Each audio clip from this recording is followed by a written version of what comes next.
Recording has started. Nice. Cool. Yeah, you can start.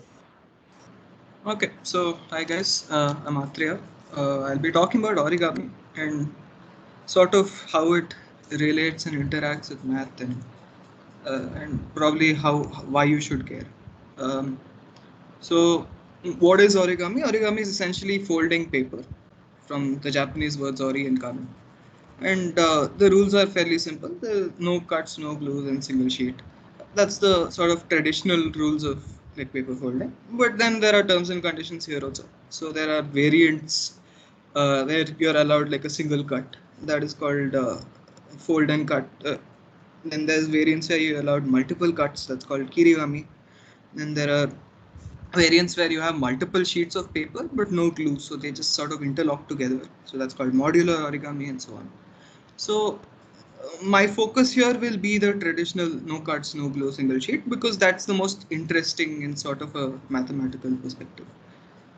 So, so what you might have seen is stuff like this. So you would have seen these traditional birds, the jumping frogs, these airplanes and stuff.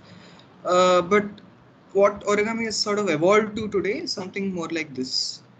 So you have this intricate dancing crane by Robert Lang, where you have every feature captured. So you have wings, wings have feathers, you have details on the face, you have toes on, claws on the feet, and so on.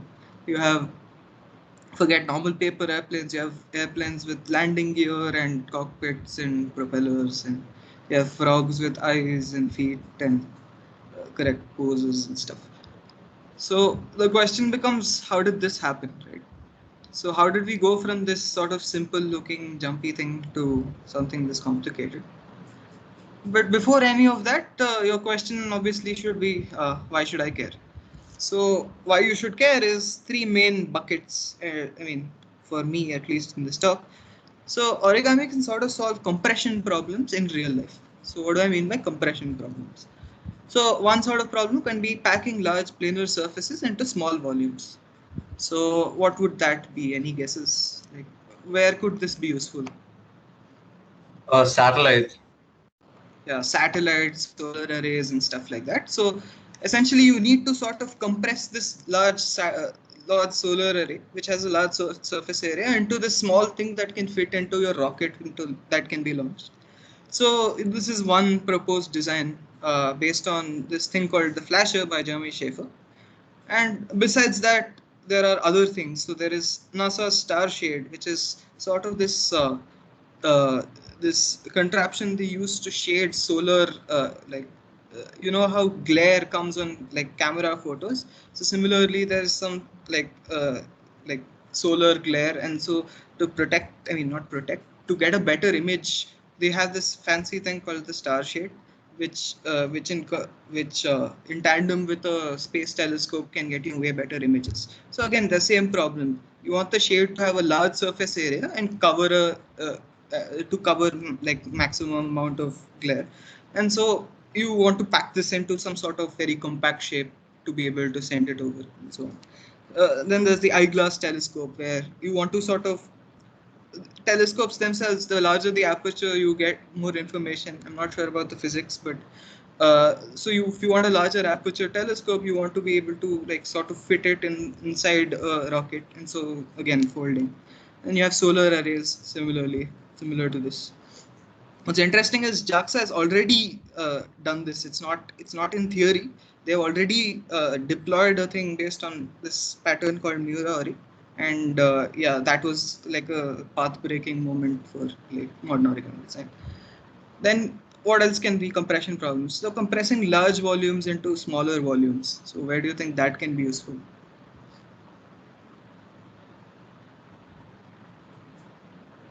Okay, so one possible thing could be heart stents. So let's say you want something that can go in your blood vessels and then open up at the exact correct position where you need the stent to give support. So we have these heart stents based on this guy Yuri Shumakov's magic ball.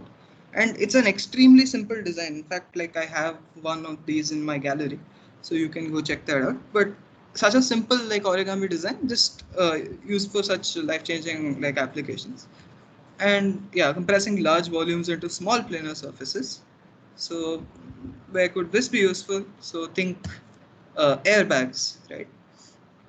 So you want to fold stuff and then you want them to deploy like immediately in split seconds. So what sort of like what sort of folds do you need to compress it in a way that it can sort of deploy very quickly and like without failure?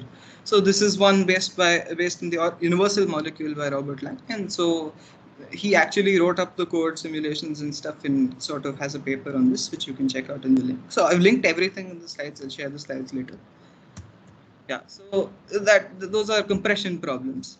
Now, the other thing you can see is like they can change structure at sort of runtime. So you don't have to build them in the shape that you want to deploy them at.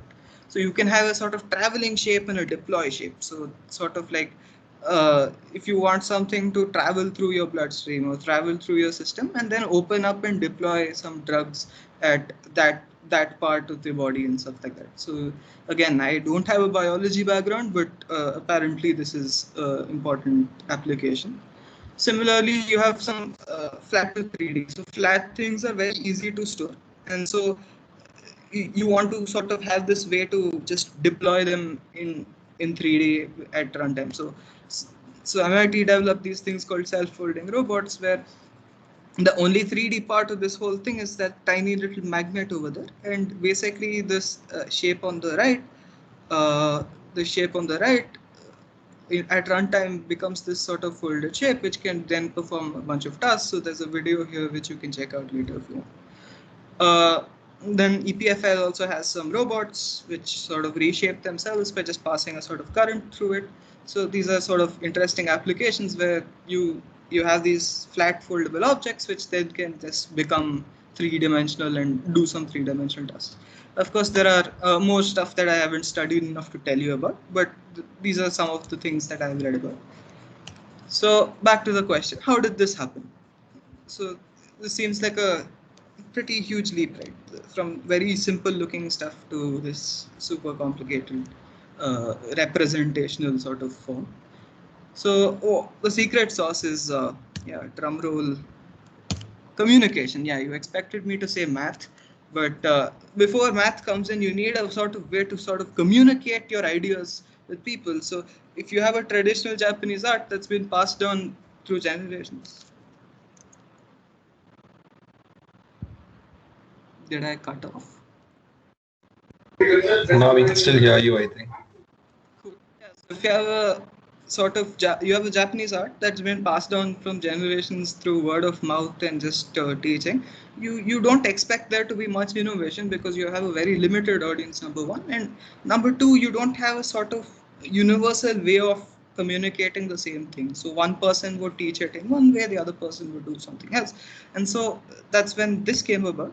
This guy named Akira Yoshizawa, named one of the grandmasters of the art, and so he has over 1,000 designs, and basically he's remembered for not his designs but what he pioneered, which is called the Yoshizawa Randall notation.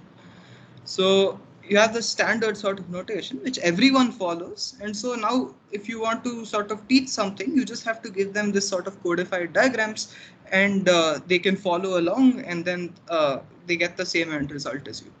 And so this is sort of this thing that led to a quantum leap that ended up like going to the West, and then the Western people started adopting this, and Western people started designing and innovating, and that's how everything progressed. So what are the building blocks? The two basic building blocks are things called mountain folds and valley folds. And the interesting part is that they are both the same. So if you take a valley and then you sort of flip it over, it becomes a mountain, and vice versa. So these very simple things are building everything we have. And so using these, people started like looking at like these traditional Japanese models, and they realized that if I unfold this like final figure, then I'll get these lines on the sheet of paper, and that's what they call the crease pattern. And so a crease pattern is essentially sort of like this proof or a certificate which says, okay, if I fold this, I will get the final form, which looks something like this. So what is the natural thing you would do, right? So if you want to just design something new without relying on something you do what most scientists do. You rely on what is old. You experiment on that and try to figure out what you can achieve, what you can sort of extend this to. So that's what they also did. But before that, the music analogy. So Robert Lang is this super famous origami guy who basically left his career in theoretical physics to pursue origami full time. And this guy compares origami to sort of classical music. So you have diagrams and crease patterns which are analogous to sheet music, and like just as music has these composers and players, basically people who make their own compositions and people who just play the compositions of others. Origami is designers and interpreters. So even interpreting is hard, right? It takes years of practice of an instrument to understand like how to interpret a piece. Similarly, origami interpreters have like it takes years of folding to get to a level where you can fold something that is super complicated. And both you can always like sort of experiment until you get something good, but that's not like a very efficient way of doing things. If you know the underlying theory, you have a significant advantage. So if you know which notes go well together, you can make a piece much easier than if you know like if you're just randomly putting notes together. So similarly, you know which creases work well in which situations, you'll be able to like design stuff well. So in both cases, they're like notoriously difficult stuff that requires tons of practice. And so Lang basically like pays homage to this analogy by calling his works opuses similar to Chopin. So yeah, that was just an aside, which I found very interesting. So back to the question. You experiment with stuff that already exists. So what does that mean? So people notice that, okay, once you codified all these traditional like Japanese models, uh, if you if you sort of if you sort of look at them, the first few steps seem similar. So they always seem to have these horizontal creases and these diagonal creases, and then pushing stuff together to get this triangle sort of thing, suppose. So this same sequence appeared in a lot of different like designs, and so they thought, okay, there must be something here, and that's where the notion of a base came up. So they identified some things called traditional bases, which appeared commonly in all like different kinds of origami. So do these traditional bases bridge the gap? So these are a bunch of traditional bases. Like this is the pinwheel, which is super famous. This is that triangle which I just showed you, and so on. So this is preliminary, kite, fish, whatever. Basically stuff that appears very commonly. So do these bridge the gap? So can I go from the small frog to the big frog using just these? Turns out not really, but to some extent. So what do I mean by that? Using just traditional bases, you can get quite far. So you have this all three models by Robert Lang. So you have this ruby-throated hummingbird, you have this koi with scales on it, you have this beautiful little dragon, and so on. So you can bridge the gap significantly, but it's still not sort of deterministic. You have this way of just experimenting with these bases until you get something right, but it's not really that point where, okay, I imagine something and I can just make it in paper. So what is the logical next step? The next step was to recognize why these bases work well, and the answer comes in something called flaps, right? So if you notice, all these bases, they have these pointy things that can be maneuvered around. So I think this was the point where I wanted to like on my video and show you what I was talking about, but I think we'll just skip that. So you have these things where so this part of the paper will contribute to this part of the figure, in the sense that you can move this part. This is your this thing has the range of motion where you can sort of shape it to something you want. Similarly, in this, if you want to achieve a fish, you get these two fins from these two flaps, and you get this tail fin from this flap, and so on. So essentially, the abstraction became, so if you want a figure with these many features, you need these many flaps. So then the question became, how do I construct flaps? Right? So so what is the logical next step? Find how do you construct flaps. So how do you do that? Let's take a very trivial flap, right? So one way of getting a flap is just fold a diagonal, then fold it in half again, fold it in half again until it's sort of thin. And this, suppose this L length thing is your flap, then you open it up and you say that this sort of these sort of creases will give me a flap. Uh, Now the interesting thing is, if you keep doing this and look at what part of the paper is consumed, you keep folding till it's infinitely thin, and you'll get a circle. So you'll get a circle with radius of the length of the flap. So that tells you, okay, if I give you this much paper and I make a circle here, this will contribute towards one flap. And so if I want to push that forward, okay, again, it might not always be a corner. So it can be from the edge of the sheet. And notice that here it's a half circle. Or it can be even from the center of the sheet, in which case it's a full circle. And notice that it's more wasteful. Like for the same length flap, I just needed a quarter circle of a radius L. But if the same thing was coming from the side or from the center, you need much more area of the paper going into that flap. So then how do you get flaps, right? So let's look at the traditional basis again from the lengths of those flaps. And we'll notice that all of them have this same circle-like structure. So you have one circle here that gave you this traditional kite base. So this is nothing but just one circle that basically spans the whole sheet. This one is basically two circles like this, where like you have two flaps for the fins and stuff. Then you have four circles and one circle in the middle to give you this thing. So so you have two wings, one tail, and one beak. So you need four circles for that. So those are the four corner circles here, and so on. So this is another base. So that just begs the question. So it's just circle packing. Is that all there is to it? And turns out it always has been. So how do we make our bases? Just throw some circles onto a sheet of paper. We're done. The end of the talk. No, just kidding. So we want to sort of do this, but like, okay, so it's a well-studied problem, but like, how do we know that like this is going to work? So we need some theorems here. So some theorems here are, so the crease pattern must be two colorable. At any interior point, there must be a difference between mountain and valley folds. There's some 180-degree rule, and so on. Paper cannot penetrate a fold. So let's just look at those in detail.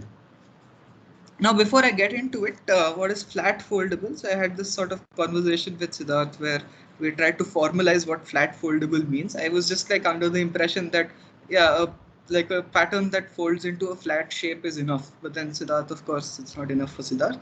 He was like, yeah, so maybe it's some hyperplane where no flap is perpendicular to that hyperplane or something like that. I have no idea. So interesting conversation.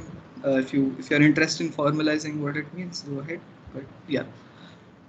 So theorem 1, two colorable. So so if you look at the sections of the paper that the creases leave behind, they sort of divide the creases into sections.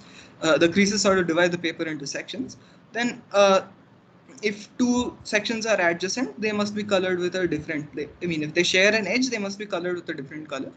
And so if you can color this with two colors, then that is one necessary condition for it to be flat foldable. Similarly, for any interior point, the number of mountain folds and the number of valley folds should be, the difference should be like 2.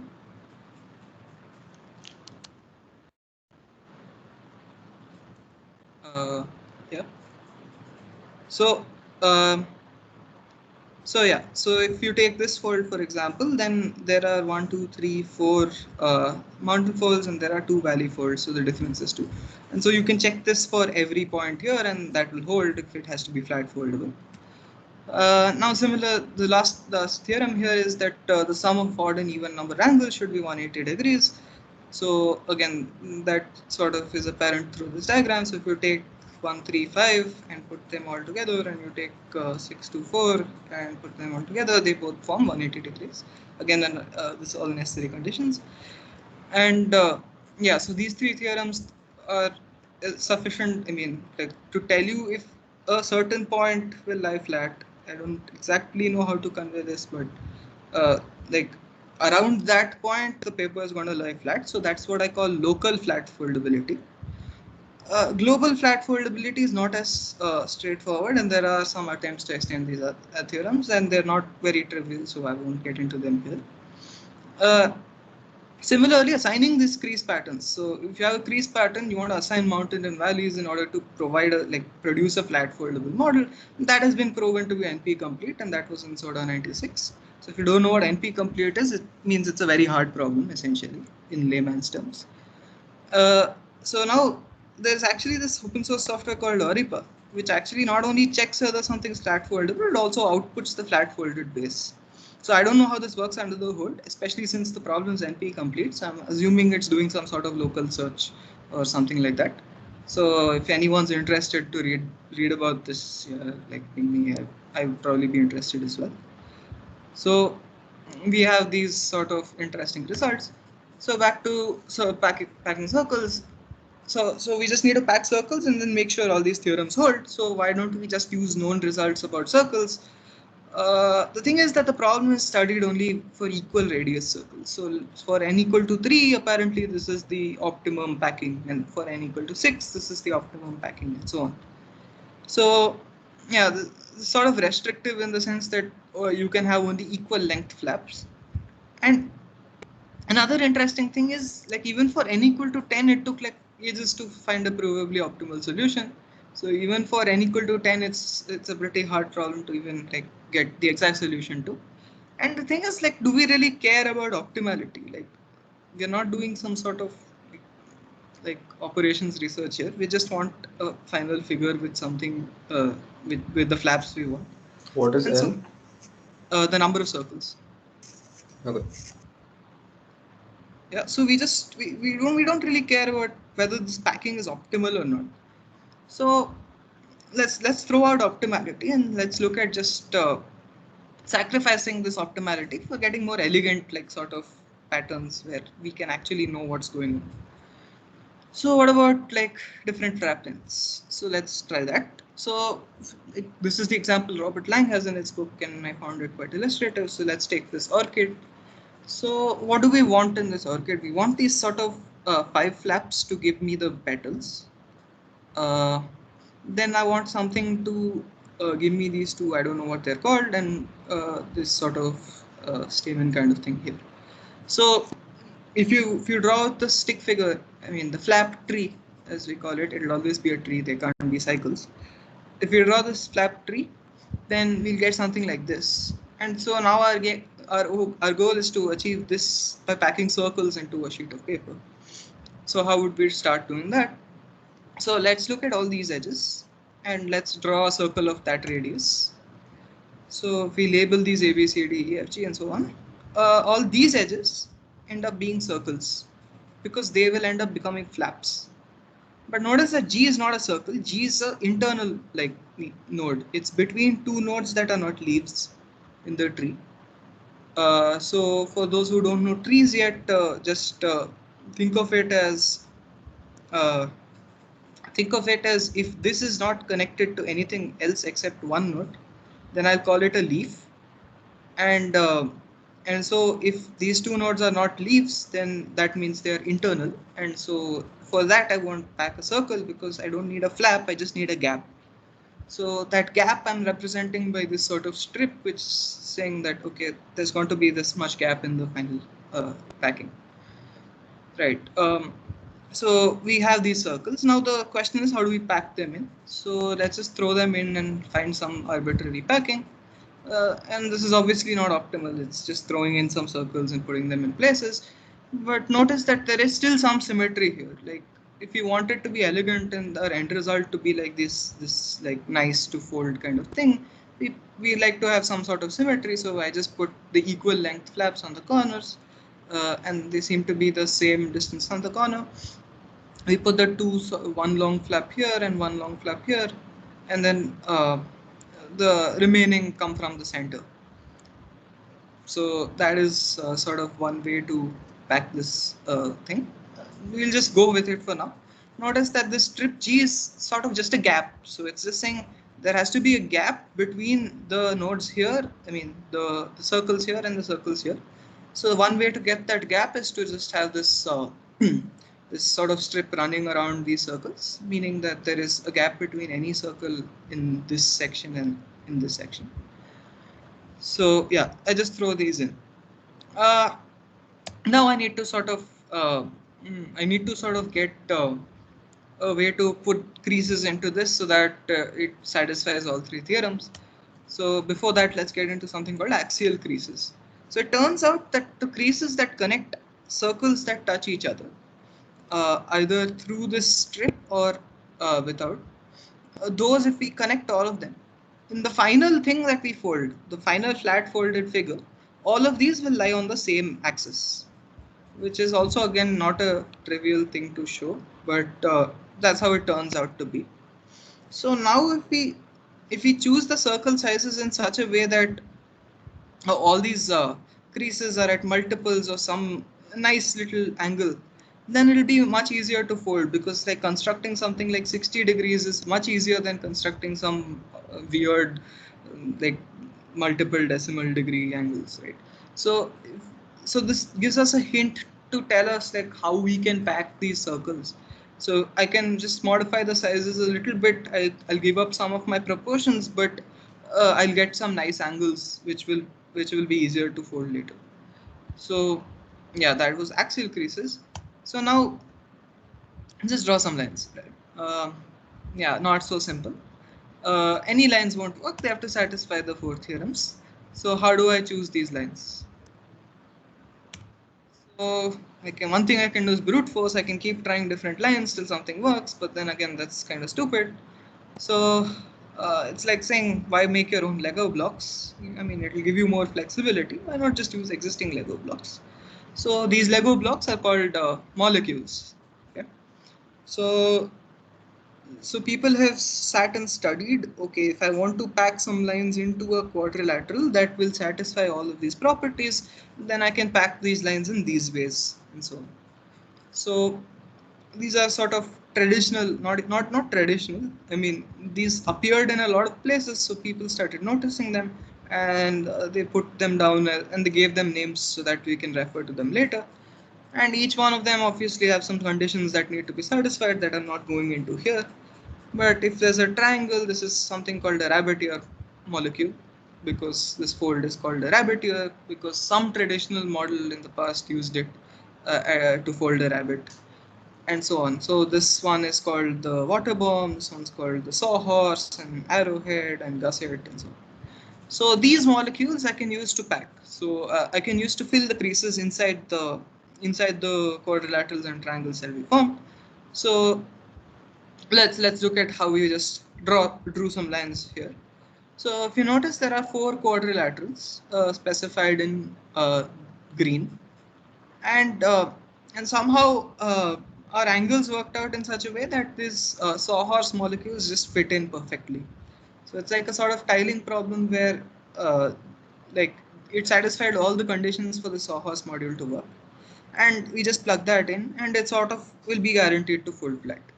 Now similarly, we have these triangles here. So we have a triangle here and a triangle here, and here there are two triangles. We can put this rabbit ear molecule, and again, if you notice, you can see that over here. So now we have this sort of pattern, and that gives us a flat folded shape, which you can then shape to get an orchid, which is pretty cool. It seems like a superpower, right? You can just throw some circles in, and it sort of just works out, and you can get any arbitrary shape. So yeah, Lang likes to be dramatic at times. So he says all origami uniaxial bases can be constructed from a small set of minimal tiles. And so this sort of situation is analogous to life itself, wherein some amino acid molecules are assembled into proteins that make all life possible. So using just these tiles and circles and packing, we can sort of create any sort of figure that we can dream up of, as long as we can represent them using that tree, flap tree, and so on. So now that we have this cool little technique, let's solve an exercise, for example. 1 second. There are a few questions in the chat. Like, you can just answer them quickly. Like interrupt me. From I where? mean, Yeah. So the first one is verifying local flat foldability at every vertex sufficient to prove global flat foldability? No, it's not. I So think So I answered that I think in the talk. In the next slide, I have a link of people trying to extend the result for global flat foldability, but right. it's not true that it will always hold. And but there are programs that actually do this and give you the flat folded result, which is sort of magical to me because it's sort of an unsolved problem, and so I'm guessing they're doing some sort of local search by trying different things, but I don't know. I have to read more about that. Okay. Can you go back to the go back a few slides? Uh, I mean, just keep going slowly. I'll tell you when to stop. Yeah, I think yeah. The next, no, next. It was the first axis. Yeah, I think Aditya asked what is the axis in this slide. Yeah, so when you fold everything down to a base, all these creases will sort of align at in the same axis. Is what I'm trying to say. So not here, like here it's not apparent because this is the flat like sheet. But when you finish folding all these creases together and then you put them together, it turns out that all these green creases will end up lying on the same line. Does that clear it up? Um, he has to say. Uh, yeah, then I think next.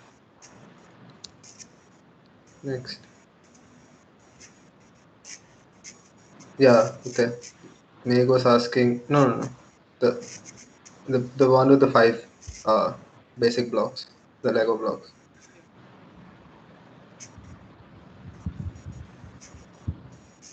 Is it lagging or? I changed to that slide. Did I unshare and share again? It's stuck on the orchard. Okay, one sec. I'll just. Yeah, yeah. Oh, okay. It popped up.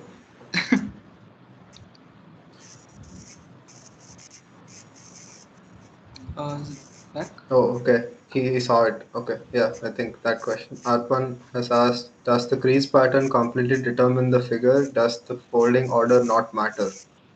Okay, so this is very good question here. So it turns out that one crease pattern corresponds to one flat folded base. So if we go back way back, uh, yeah, to this. So each of these crease patterns will give you something like this. This is called a flat folded base. Now, in this flat folded base, the layers can be in different order. So depending on how you folded it, it will be in different order. But it won't. It's like a sort of an equivalence class of. They'll all have the same crease pattern and they can all be used to make the same figure. So for example, in something like this, um, something like this frog base here. So it can be that these layers are behind these layers or something like that. The order of the layers will be different depending on how you fold it, but the base is the same essentially. Does that make sense? So you can fold the same base like to get multiple final shapes. Yeah. Yeah, cool. So anything with look at this base, right? There are 1, 2, 3, 4, 5, 6, 7, 8. There are 8 flaps, out of which 4 are long flaps and 4 are small flaps. So using that, I can make anything which sort of satisfies that flap tree. So here he made a frog which uses uh, like 1, 2, 3, 4, 5, and 6. So the 6 of the 8 flaps. But like I have 2 more flaps which I could have used for something else, and it turns out the same base can give you a nice flower because 4 petals and four internal things and so. So yeah, the same base can be used for multiple things, but one crease pattern corresponds to one flat foldable base. Okay, cool. Yeah, I think no more questions. You can just go to the next part. Okay. Okay. So yeah, exercise here. So find the flap tree for this, right?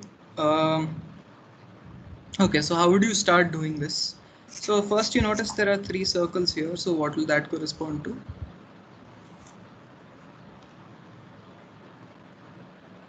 3 leaves. Yeah, 3 leaves. Maybe something like that. And 2 are bigger than the one in the middle because the radius is smaller. Okay, then you have this strip going around here. So what will that be? And like an internal line that does Like not in it. have a free point. Yeah. Okay, now you have this. Then you have 2 more circles here. Yes. So 2 more two leaves. more. Probably smaller leaves like under them. Yeah. Yep. Then you have one more strip here. Yes. So one more internal. Again, an extension. Yeah. Okay. Then you have 2 circles. Yes.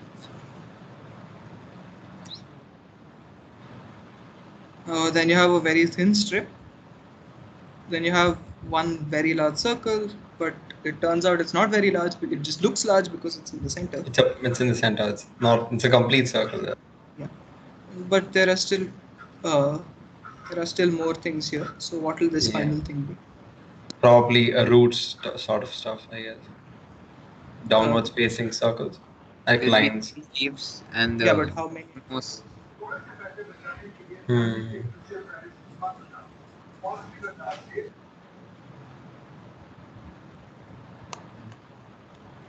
So this is one circle corresponding to one flap. So 2 more circles and one small circle. So 4.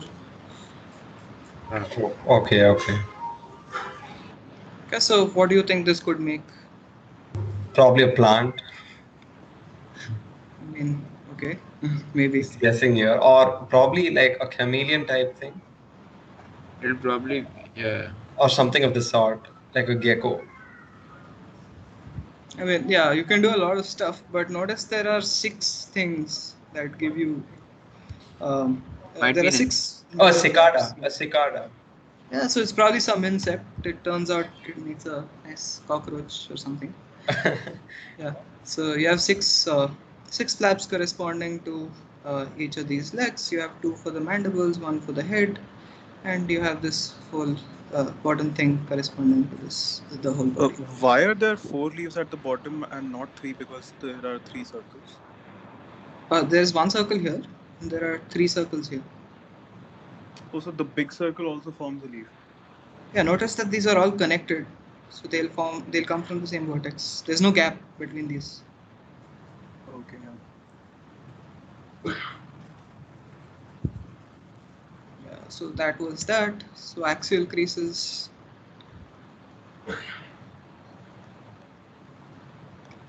The green lines, right? Yeah. So it turns out all these complicated lines will end up in the same axis, which is Okay, is it okay if axis. we generalize axial creases to just join the circles through the centers? Because that's what seems to be happening almost all the time. Yeah. So the it usually is that only, but sometimes these things cause trouble, like The the gaps, the strips. the gap strips. Those, like for example, look at this line. Yeah. This sort of messes things up. So Hmm. there is a way to deterministically find like which ones end up on the same axis, but a good way to just judge is usually that if they're connecting 2 circles, whether it's through a strip or not, it's usually an axial crease. And does is like it always seems to connect to the center? Is there any kind of design where it doesn't connect to the center? No, so the center is the flap's point. Like Yeah, it's the vertex. I get it, but is it's not so the vertex; it's actually the flap itself. So if you noticed here, um, the flap, the tip of the flap corresponds to the center of the circle. So even in the cases where it's from the edge, this tip corresponds to the center. So the so actual it's flap the itself, starting point of the flap. It's where you fold the flap in. it's the thing that gives you flexibility. So I think this is the best example, right? So here, if you fold this and then you can maneuver this around, so this tip around, that is what is corresponding to this circle. So you can't move any other part of the circle. It's essentially this thing itself is the flap. Yeah. That's why it's connecting to the center. I think I got it. Yeah.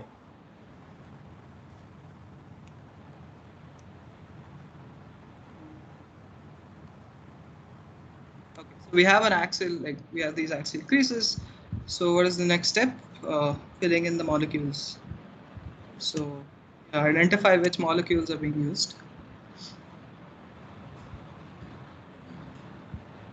The third one is used extensively. The bottom two green triangles are rabbit ears. Yeah, this and this. Yeah, these two are rabbit ears. Yeah, those two are rabbit ears. Okay.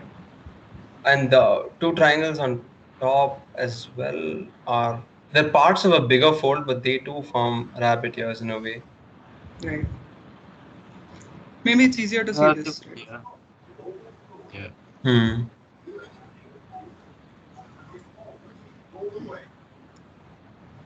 Yeah, so fun question here. Like, do you see any quadrilaterals at all? Quadrilaterals. Yeah, there Yeah, are two. kites. I found two quadrilaterals. Where? Oh, yeah. How do I show it?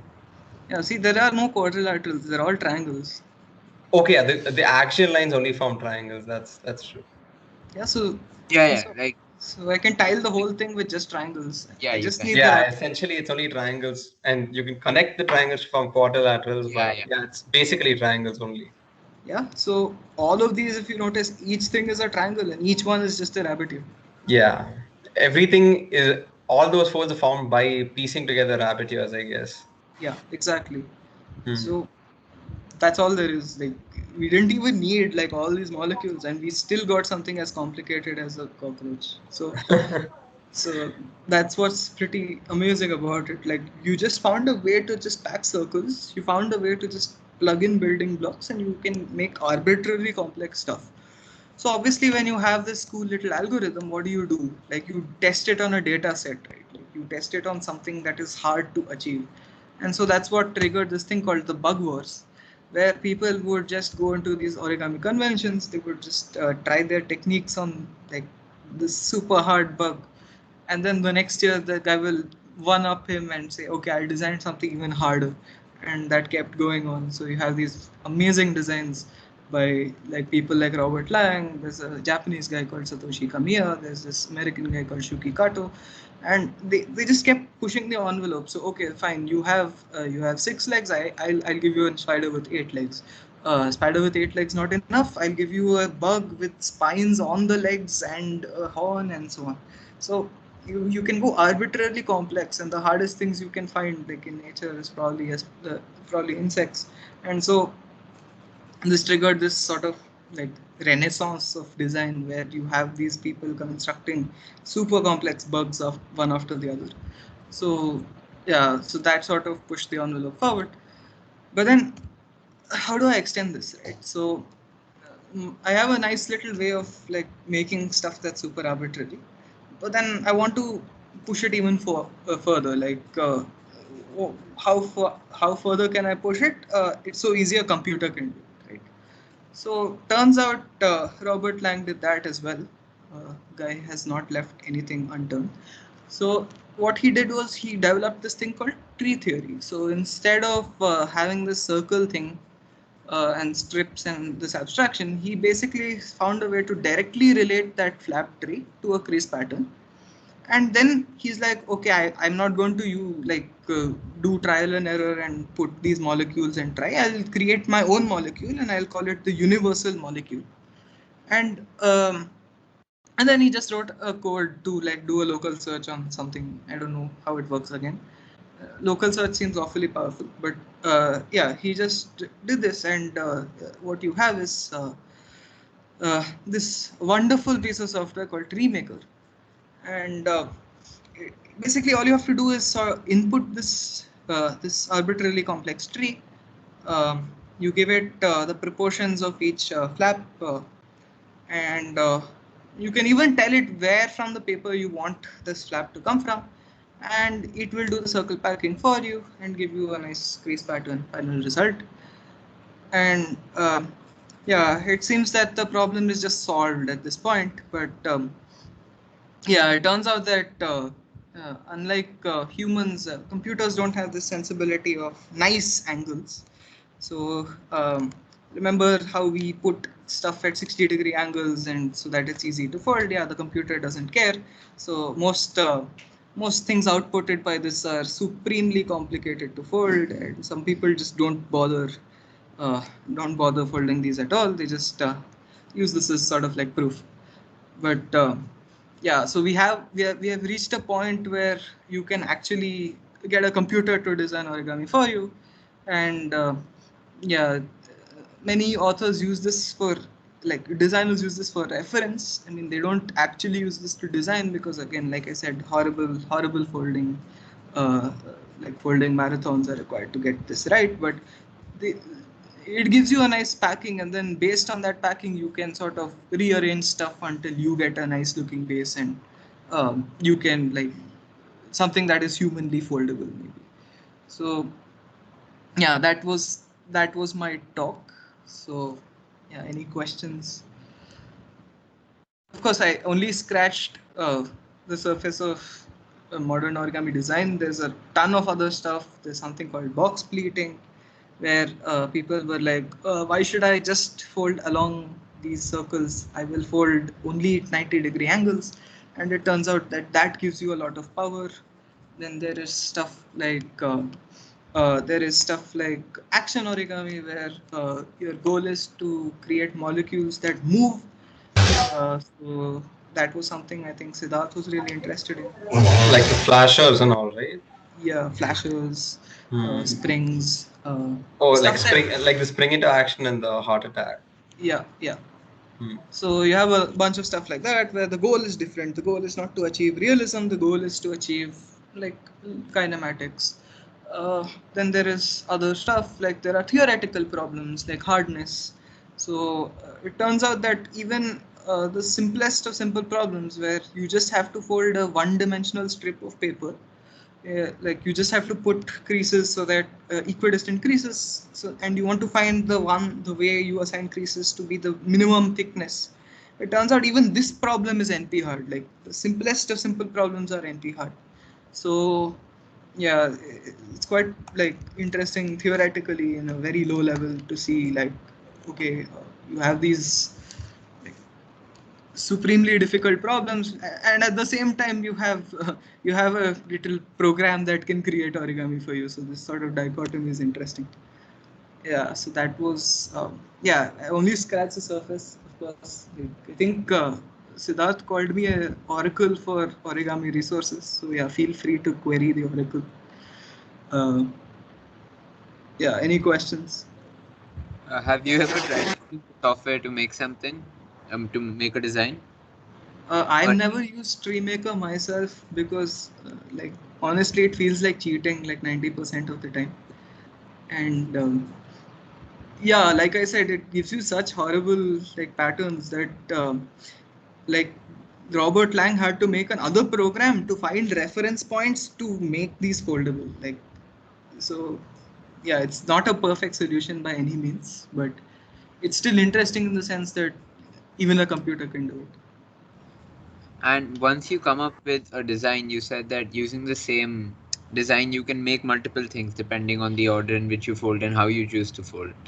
Hmm. So, the process of taking it from that design on a computer, or let's say the angles are easy to fold. That is, like, fairly simple. So Yeah. sorry, I got cut off. Could you repeat? Yeah. So the process of taking it from a design into an actual thing, that's easy to do.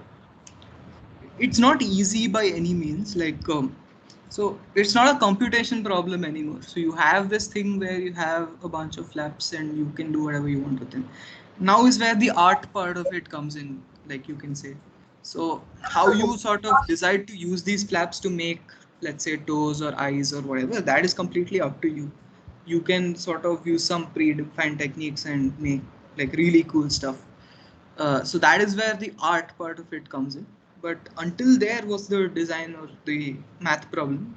Once that is solved, it's not easy in the sense that it's a different field. Like it's a totally like it's not, there's no math that can teach you that okay, this is how a toe should look, or this is how a mandible or foot should look. That is totally art. So Yeah, another question. If you take any of, let's say, RJ Lang's bases, like, I know it'd be hard to make, obviously, but uh, have you ever tried modifying any of them to your liking? I've designed a few of my own models, but most of them have been either box pleating, which is that technique around which I 90 said, like degrees, 90 90 degrees, degrees, yeah. or it has been using the common molecules. I've never like ventured into like hardcore circle packing, and like it's always using the usually it's mostly just rabbit ears, because that itself you saw how Yeah, that powerful. itself, it's a lot of, it gives you a lot of diversity with that alone. Exactly. We just saw that. Yeah. So do you With like that, mostly only follow tutorials and do stuff others have already made, or are you mostly into designing? I'm neither, honestly. Like uh, at Okay. one point I just got bored of folding. Like so, at if you reach a certain level that you can basically fold anything from instructions, at that point it sort of gets a little repetitive. But then Yeah. folding from crease patterns is still really hard, and uh, and then yeah, designing is its own challenge. Hmm. So there are Japanese designers who have this technique called 22.5, where all their like main creases will lie on angles at 22.5-degree angles, like uh, as multiples of 22.5, and it turns out that that gives rise to like these amazing sequences where you can sort of um, you'll have fun folding it, because it feels like magic where flaps are coming out of nowhere and things like that. So yeah, like even though the math problem, the general math problem is solved, the elegant math problem is not solved. So yeah, that Yeah. is still interesting. What do you mean exactly by a fold? A fold being hard, like something being hard to fold. Like, how is it hard to fold? Like, So uh, okay, so what are the normal types of folds you would do, right? You would, okay, I have that diagram.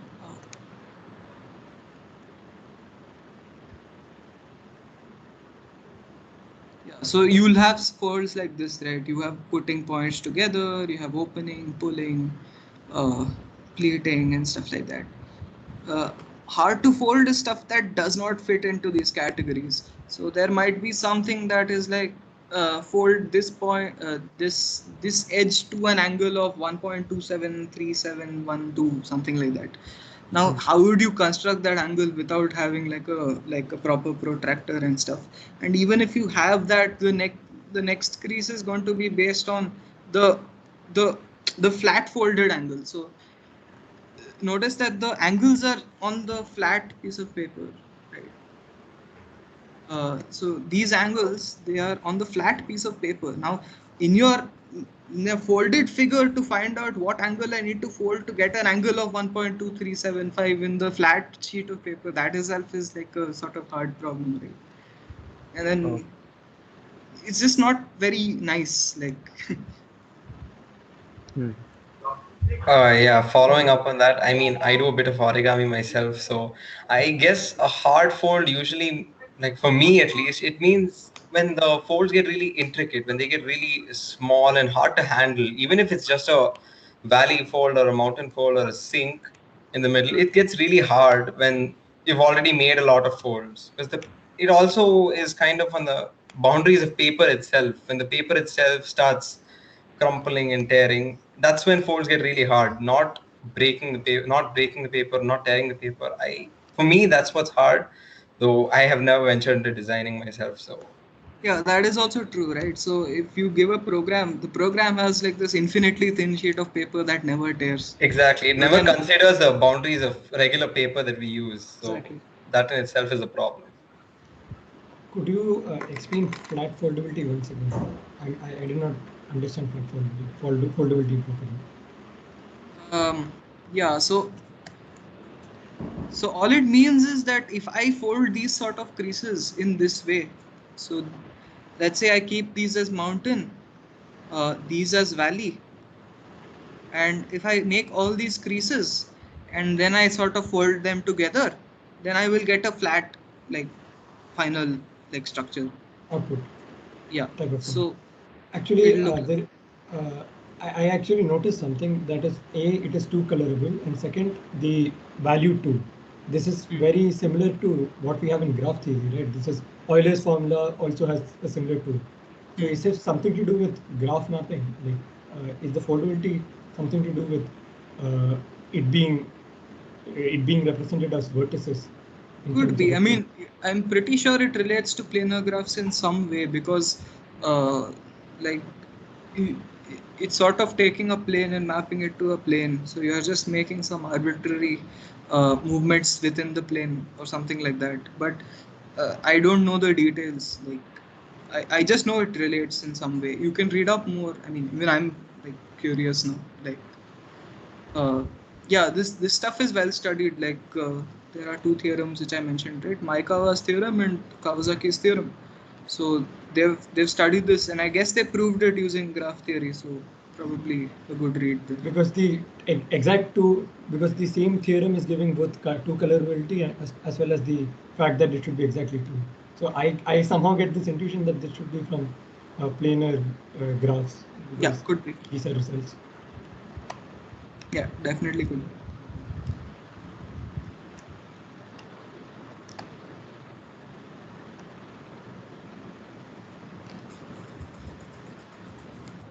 Yeah, anything else?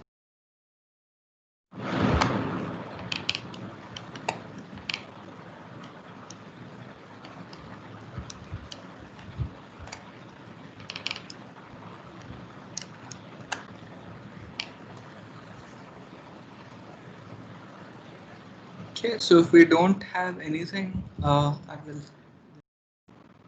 will stop sharing. Uh, yeah, I actually have one more question.